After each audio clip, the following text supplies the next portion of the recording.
My dear students, आज आपके सामने है बेसिक ऑफ इलेक्ट्रिकल इंजीनियरिंग। इसके अंदर पहला टॉपिक जो हमें लेके चलना है वो क्या है? करंट। बहुत बेसिक से स्टार्ट करते हैं हम। करंट, अगर मैं करंट के डेफिनेशन के बारे में बात करूं, करंट होती क्या है, तो करंट क्या है? Rate of flow of charge.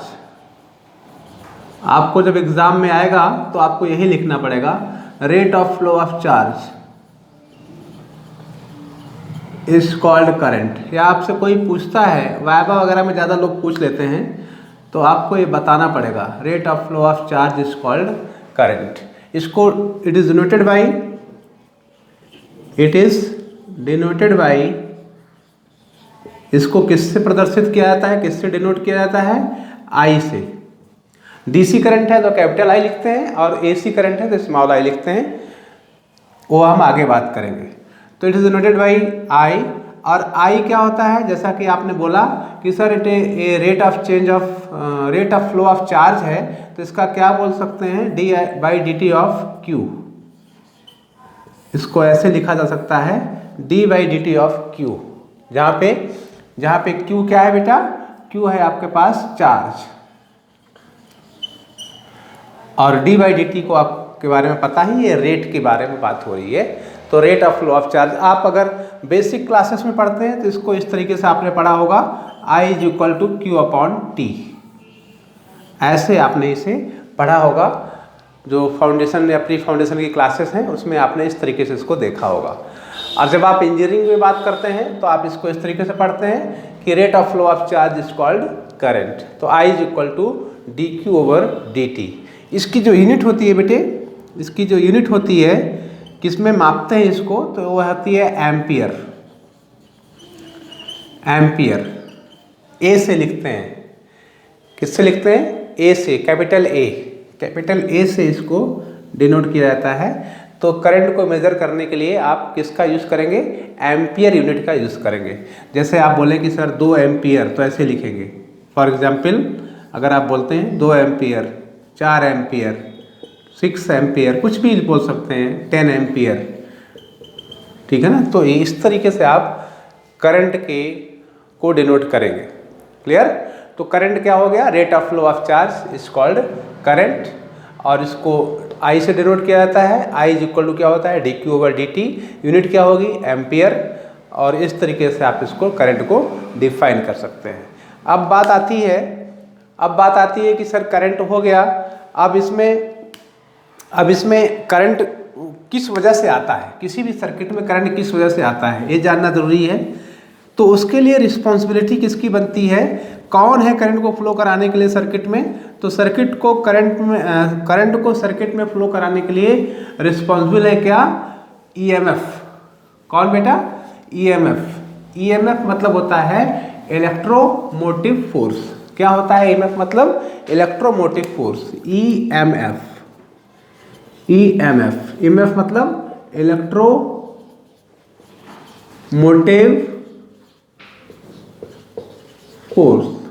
Force है, जैसा कि नाम में ही लिखा हुआ है, फोर्स। मतलब ये क्या करता है? एक फोर्स है जो कि सर्किट में करंट को फ्लो कराने के लिए रिस्पॉन्सिबल है। अगर सर्किट में करंट फ्लो करेगी तो किसकी वजह से फ्लो करेगी? ईएमएफ की वजह से। ईएमएफ नहीं होगा, बैटरी नहीं होगी तो सर्किट में करंट फ्लो नहीं करेगी। तो इसकी जो ईएमएफ को क्या है? इलेक्ट्रोमोटिव फोर्स, और इट इज रिस्पॉन्सिबल या it is required to flow electric current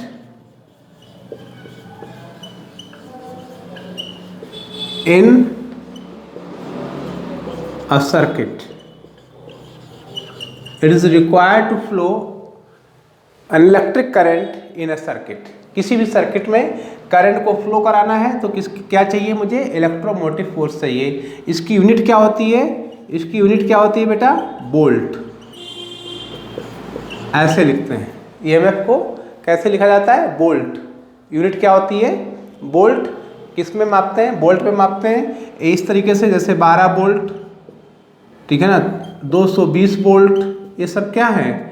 ये सब ईएमएफ वोल्टेज है। ईएमएफ मतलब इलेक्ट्रोमोटिव फोर्स।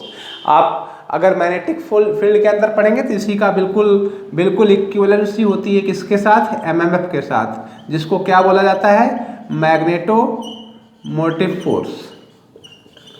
तो इन बातों को आपको आगे ध्यान देना है।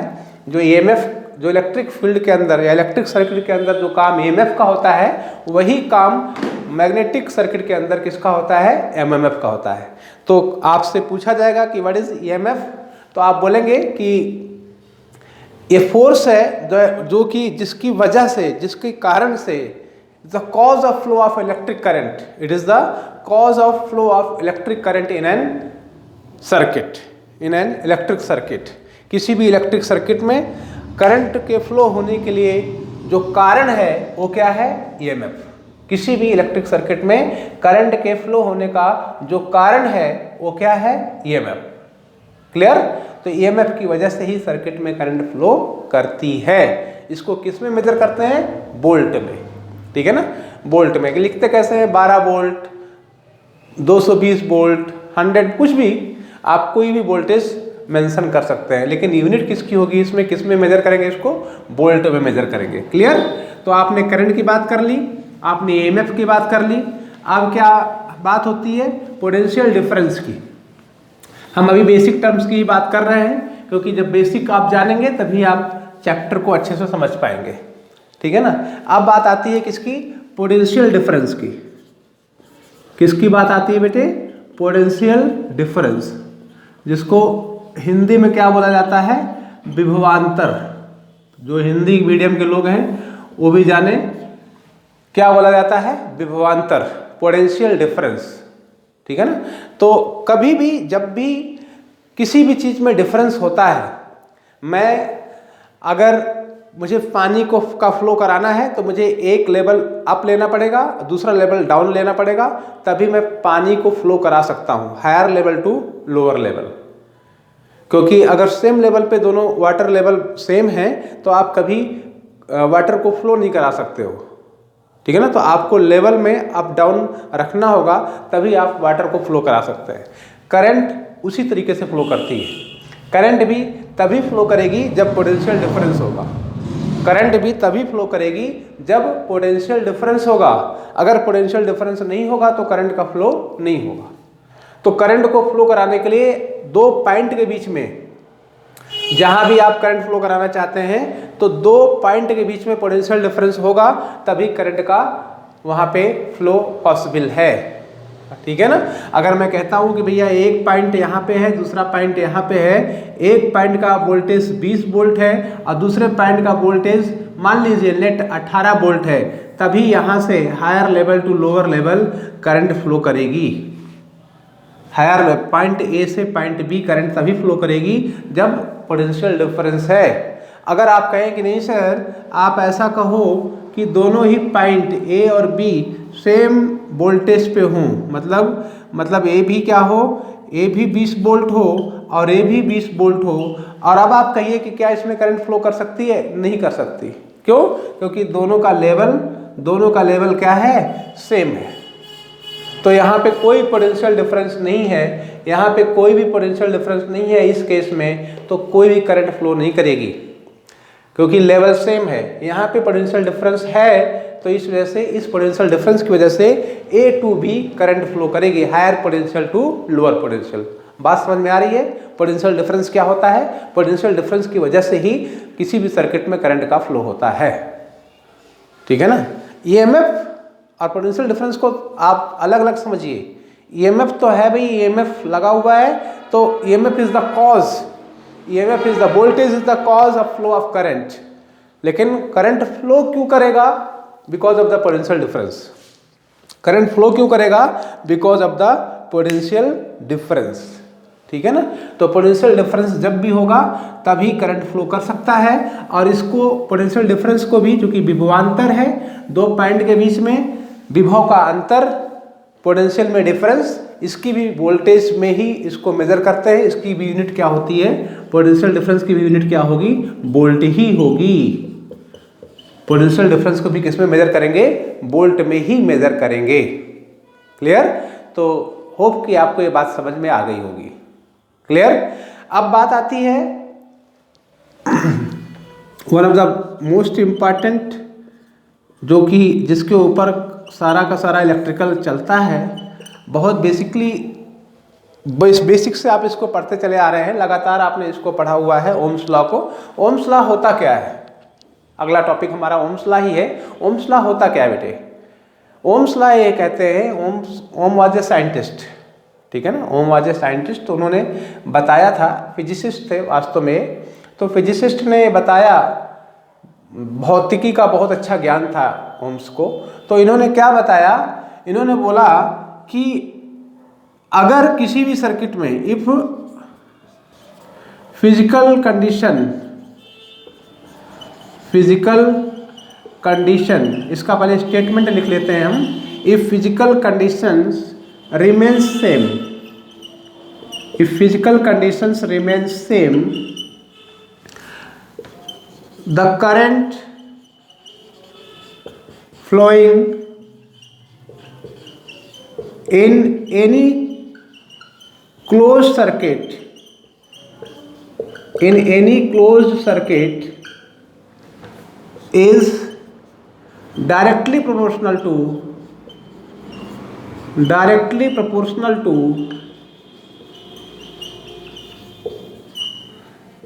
the voltage applied। किसी भी सर्किट में बहने वाली धारा, किसी भी सर्किट में बहने वाला करंट, उसमें लगे हुए जो भी सर्किट है उसमें लगी हुई वोल्टेज के प्रोपोर्शनल होता है। कहने का मतलब इन्होंने क्या कहा कि जो करंट होगी, दैट इज, ऐसे लिखें उसको, और मैथमेटिकली इसको ऐसे लिखें, तो इन्होंने कहा I is proportional to V, मतलब current is proportional to voltage. Voltage मतलब अगर आप कहते हैं कि सर एक सर्किट है, इसमें आपने एक वोल्टेज दे रखी है और इसकी वजह से इस सर्किट में करंट फ्लो करेगी, क्योंकि सर्किट क्लोज है जिसमें करंट फ्लो करेगा, तो जो करंट होगा वो किसके प्रोपोर्शनल होगा?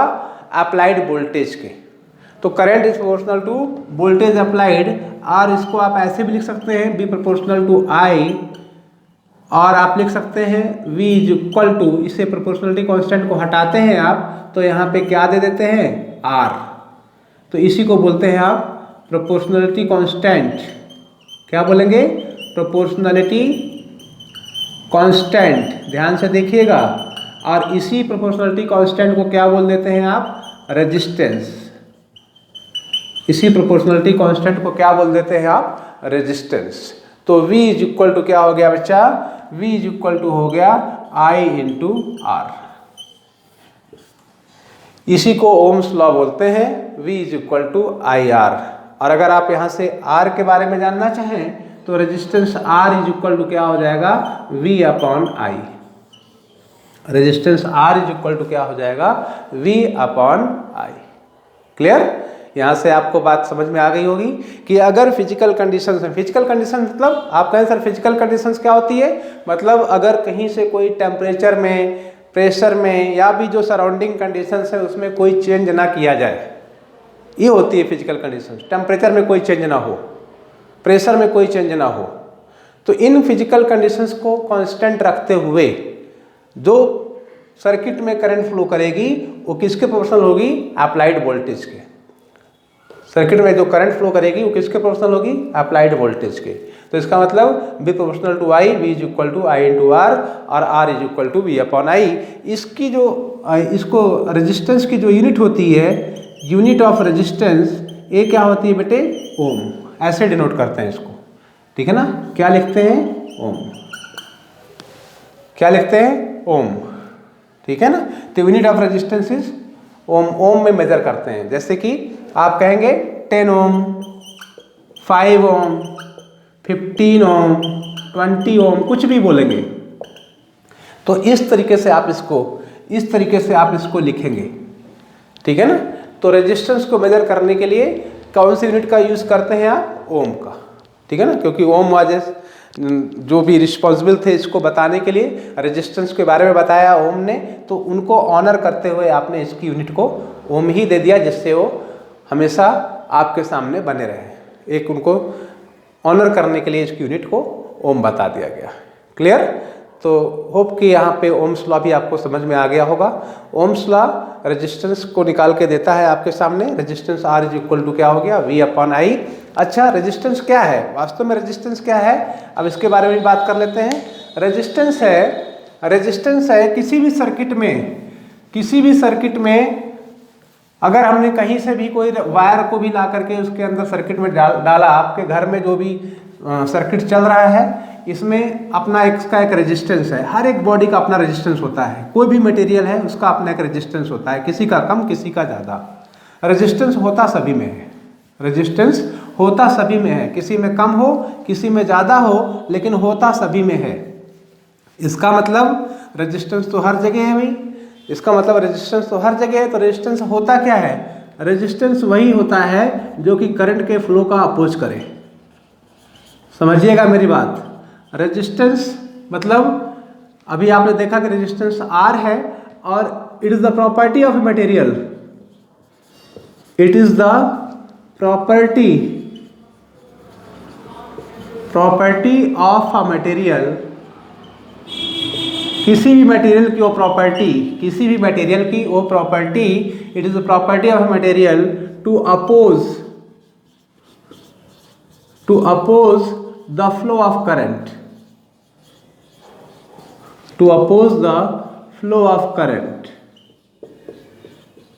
in an electrical circuit. किसी भी मटेरियल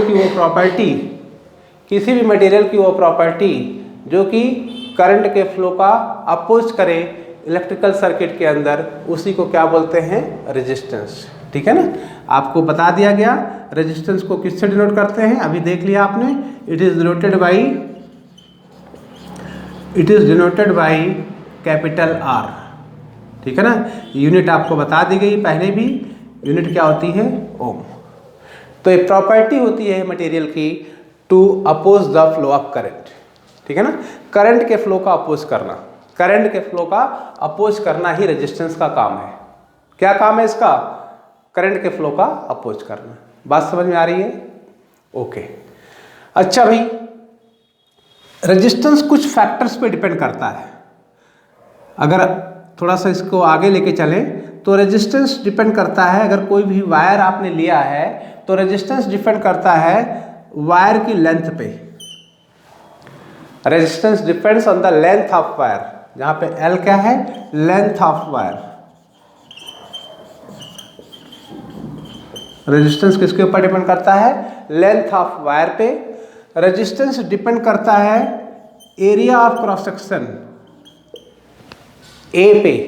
इसका इन्वर्सली प्रोपोर्शनल होता है। Resistance is inversely proportional to the area of cross section, जहां पे ए क्या है? Area of cross section of wire. Hindi में बोलते हैं अनुप्रस्थ काट क्षेत्रफल।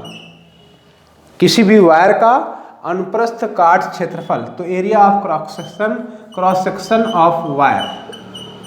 कोई वायर है तो उसकी जो लेंथ है और जो उसका एरिया ऑफ क्रॉस सेक्शन है, वायर को आप देखिए तो वायर की अपनी लेंथ होगी और इसका एरिया ऑफ क्रॉस सेक्शन होगा A। तो रेजिस्टेंस किसके ऊपर डिपेंड करेगा? लेंथ के ऊपर, और एरिया ऑफ क्रॉस सेक्शन के इन्वर्सली प्रोपोर्शनल होगा। इसे बोलते हैं डायरेक्टली प्रोपोर्शनल, इसको बोलते हैं इन्वर्सली प्रोपोर्शनल।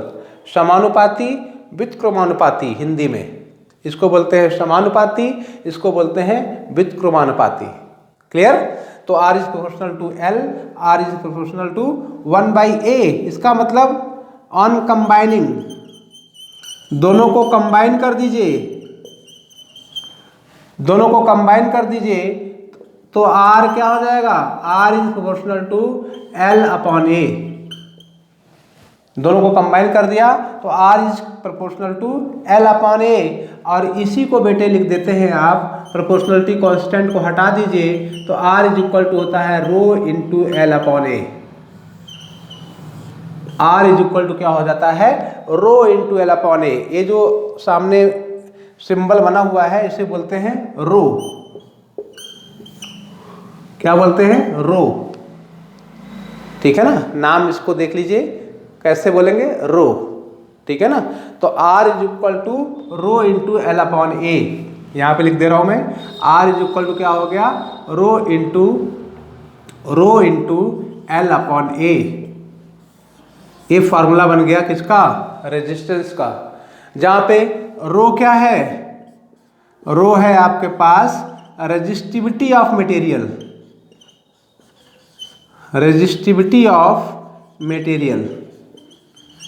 देखिएगा ध्यान से, रो क्या है, रेजिस्टिविटी ऑफ मटेरियल। क्या बोलते हैं रो को, रेजिस्टिविटी ऑफ मटेरियल। हिंदी में बोलते हैं आई थिंक प्रतिरोधकता। हिंदी में क्या बोलते हैं, प्रतिरोधकता। ध्यान से सुनिएगा, बहुत सारे ऐसे भी स्टूडेंट्स होंगे जो कि हिंदी मीडियम से आते हैं, तो उनको भी जानना चाहिए कि रो क्या होता है। तो रो होता है प्रतिरोधकता। आर होगा प्रतिरोध और रो होगा प्रतिरोधकता, रेजिस्टेंस और रेजिस्टिविटी। एल क्या है, लेंथ। ए क्या है, area of cross section. Hindi में अनुप्रस्थ काट क्षेत्रफल। लेंथ को आप जान ही रहे हैं, लंबाई। क्लियर। तो इस तरीके से आप रेजिस्टेंस को डिफाइन कर सकते हैं, इस तरीके से आप रेजिस्टेंस को डिफाइन कर सकते हैं। तो R इज इक्वल टू क्या आ गया, rho into L upon A. R की यूनिट क्या बता दी गई, ओम बता दिया सर आपने। क्यों ओम बताया, क्योंकि इसके बारे में ओम ने बताया था हमें इसके बारे में किसने बताया था, ओम ने बताया था। तो ओम को ऑनर करने के लिए, उनका सम्मान बना रहे हमेशा, इस बात के लिए इसकी यूनिट ओम रखी गई। और रेजिस्टिविटी क्या होती है, रो होती है। तो अगर आप कहें कि सर रेजिस्टिविटी की यूनिट क्या हो जाएगी, तो रो इज इक्वल टू क्या हो जाएगा, आर ए अपॉन एल। देख लीजिए आप, रो इज इक्वल टू क्या हो जाएगा, आर ए अपॉन एल। इसका मतलब इसकी यूनिट क्या हो गई, ओम मीटर स्क्वायर, और यहाँ नीचे क्या हो गया, मीटर। तो मीटर से मीटर स्क्वायर का ये वाला कैंसिल हो गया, स्क्वायर का पार्ट क्या यूनिट हो गई, ओम इंटू मीटर। तो रेजिस्टिविटी की जो यूनिट है, यूनिट ऑफ रेजिस्टिविटी,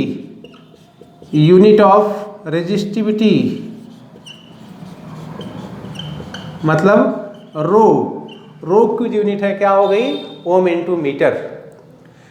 पूछा जा सकता है आपसे कि बेटे प्रतिरोधकता का यूनिट क्या होता है, तो आप बोलोगे कि सर प्रतिरोधकता की यूनिट होती है ओम इंटू मीटर। आई बात समझ में। तो इस तरीके से आप प्रतिरोध को और प्रतिरोधकता को दोनों को ही डिफाइन कर सकते हैं। यहाँ तक बात समझ में आ गई होगी, ऐसी उम्मीद करता हूँ मैं। क्लियर। अब इसी रेजिस्टेंस के ऊपर ही जो अभी आपको मैंने फार्मूला बताया, उसी के ऊपर एक न्यूमेरिकल हमने आपके बोर्ड पे दे रखा है। आप देखिए एक बार इस न्यूमेरिकल को पढ़िए। क्या बोल रखा है, the resistance of a conductor, एक कंडक्टर का प्रतिरोध रेजिस्टेंस कितना है। अच्छा, कंडक्टर का एरिया ऑफ क्रॉस सेक्शन दे रखा है। आप यहाँ पे देखिए पहले क्या क्या चीज़ें दे रखी हैं। सॉल्यूशन करने के लिए जाएं आप, गिवन में लिखिए क्या क्या चीज़ें गिवन है वो देखिए आप। तो एरिया ऑफ क्रॉस सेक्शन दे रखा है, एरिया ऑफ क्रॉस सेक्शन दे रखा है कितना, 1 मिलीमीटर स्क्वायर। ठीक है। अच्छा, 20 मीटर लॉन्ग, मतलब लेंथ दे रखी है कितना, 20 मीटर। ठीक है। रेजिस्टेंस कितना दे रखा है, यहाँ पे देखिए आर की वैल्यू कितनी दे रखी है, 0.346 ओम। ठीक है ना। ये सारी चीज़ें आपको समझ में आ रही होंगी कि यूनिट से आप समझ सकते हैं।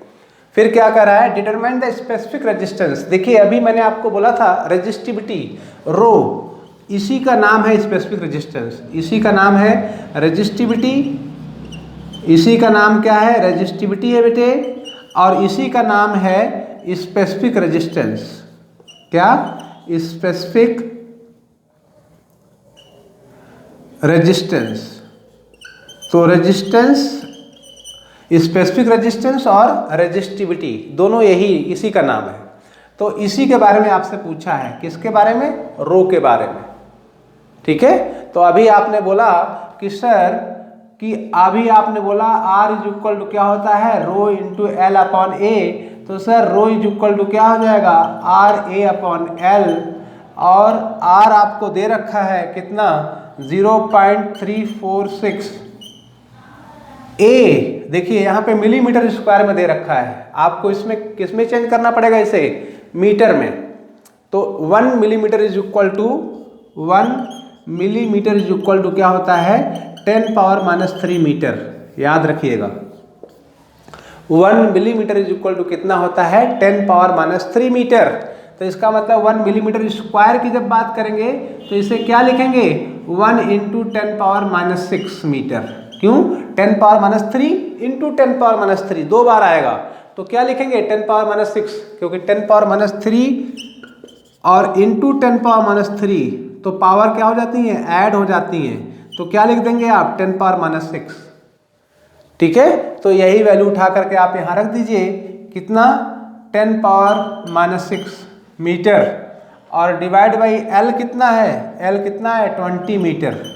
अब इसी को सॉल्व कर लीजिए। आपके लेवल पे कैलकुलेटर अलाउड होता है, जो बीटेक वाले बच्चे हैं या जो दूसरी इंजीनियरिंग स्ट्रीम में बच्चे पढ़ रहे हैं उनके लिए कैलकुलेटर अलाउड होता है, तो कैलकुलेटर का यूज़ कर सकते हैं। और कैलकुलेटर का यूज़ करके आप आंसर निकाल लीजिए।